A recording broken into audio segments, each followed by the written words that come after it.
नमस्कार दोस्तों, सपने में पुत्र प्राप्ति होने का क्या मतलब होता है। हर व्यक्ति के अलग अलग सपने होते हैं। किसी के अच्छे सपने होते हैं तो किसी के बुरे सपने होते हैं, लेकिन सपने सभी को आते हैं। इंसान अच्छे सपने देखकर खुश हो जाता है और बुरे सपने देखकर डर जाता है। सपने उन्हें ज़्यादा आते हैं जिनकी नींद हल्की होती है। गहरी नींद वाले लोगों को सपने कम दिखाई देते हैं। सपने देखने में कोई किसी के वश में नहीं होता है। अगर कोई सोचता है कि हम सिर्फ अच्छे सपने देखें और बुरे सपने नहीं देखें, तो ऐसा नहीं हो सकता है। नींद के दौरान मन जहाँ भी चलता है, हम उसे सपनों में देखते हैं। आज की इस वीडियो में हम आपको बताने जा रहे हैं कि सपने में पुत्र प्राप्ति होने का क्या मतलब होता है। अगर आप भी अंधेरे का सपना देखते हैं तो आपको इसका मतलब भी जान लेना चाहिए।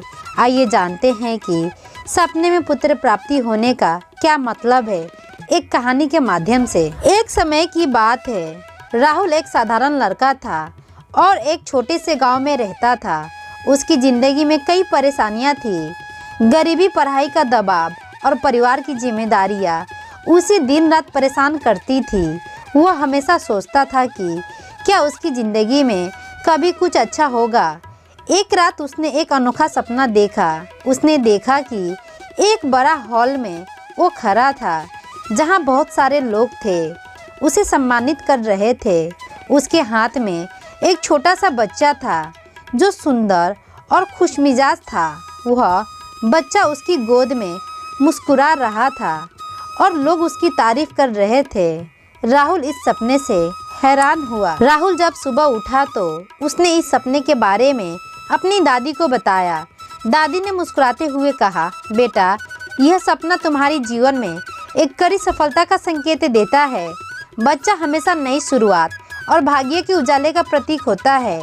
अगर तुम कड़ी मेहनत करोगे और हिम्मत नहीं हारोगे तो यह सपना जल्दी सच हो सकता है। यह बात सुनकर राहुल के अंदर एक नई ऊर्जा आई। उसने अपने हालात को बदलने बिना मेहनत करना शुरू कर दिया। वह पढ़ाई में मन लगाता था और अपने काम को बेहतरीन तरीके से करने की कोशिश करता था। धीरे धीरे उसकी मेहनत रंग लाई। उसने एक बड़ी प्रतियोगी परीक्षा पास की और शहर में एक अच्छी नौकरी पाई। कुछ वर्षों बाद राहुल ने अपने गाँव में एक छोटा सा स्कूल खोला ताकि और भी बच्चे पढ़ाई कर सके और अपने सपनों को साकार कर सके। उसे एहसास हुआ कि उसका सपना उसे संकेत देने के लिए था कि उसकी मेहनत और लगन उसे एक दिन सम्मान और खुशी दिलाएगी। ये कहानी हमें सिखाती है कि सपने सिर्फ सोते वक्त नहीं देखे जाते, बल्कि उन्हें मेहनत और आत्मविश्वास से हकीकत में बदला जा सकता है। चाहे हालात कितने भी मुश्किल क्यों ना हो, हमें कभी हार नहीं माननी चाहिए।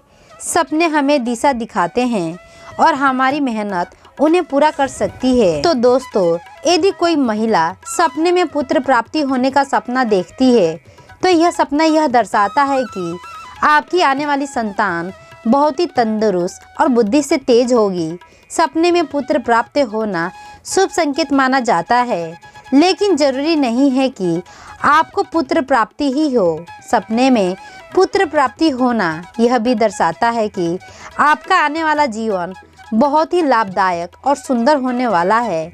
आप जिस क्षेत्र में काम करते हैं उसमें आपकी वृद्धि होने वाली है। इसीलिए सपने में पुत्र प्राप्ति होना आपकी तरक्की और इशारा माना जाता है। इसीलिए आपको खुश होने का इशारा है। कई बार इंसान अपने असली व्यक्तित्व को छोड़कर सो जाता है, किसी काल्पनिक दुनिया में चला जाता है जिसे स्वप्न लोग कहते हैं। स्वप्न शास्त्र के अनुसार हर सपने का कोई ना कोई मतलब जरूर होता है। सपने हमें भविष्य के बारे में कुछ संकेत देते हैं। स्वप्न विज्ञान के अनुसार कुछ स्वप्न शुभ और कुछ सपना अशुभ माने जाते हैं। स्वप्न शास्त्र में उन सभी सपनों का अर्थ बताया गया है, जैसे कि आसमान से उड़ना, पहाड़ से गिरना, जो ज़्यादातर लोग देखते हैं। सपने कई प्रकार के होते हैं। सपने हमारे जीवन में कई खुशियों की लहर भर देती है, तो कई सपने किसी आशंका से ग्रस्त हो जाते हैं। स्वप्न विज्ञानों के अनुसार नींद के समय आत्मा शरीर से दूर चली जाती है और ऐसे में जो देखती है या सुनती है वो स्वप्न होता है। यदि आप गर्भवती हैं और आपने सपने में देखा है बच्चे का जन्म, तो हो सकता है आपको लड़का या लड़की होने वाली हो। यदि आपने सपने में देखा है कि आपको लड़का हुआ है, तो हो सकता है इस सपने का विपरीत आपको लड़की हो। और अगर आपने देखा है सपने में लड़की हुई है, तो हो सकता है आपको जल्द ही पुत्र की प्राप्ति होने वाली है। यह सपना गर्भवती महिला के लिए बिल्कुल अलग होती है। उसके अलावा यदि किसी पुरुष या महिला ने इस सपने को देखा है, तो उसके लिए नई शुरुआत का संकेत माना जाता है। आशा करती हूँ यह छोटी सी कहानी और जानकारी आपके दिल को छू गई हो और आपके सपनों को समझने में मदद मिली हो। तो हमारा हौसला बढ़ाने के लिए लाइक, सब्सक्राइब और शेयर करना ना भूलें। आपका समर्थ हमें और भी प्रेरित करता है ताकि हम ऐसे ही रोचक कहानियाँ और जानकारियाँ आप तक ला सकें। धन्यवाद। राधे राधे। जय माता दी।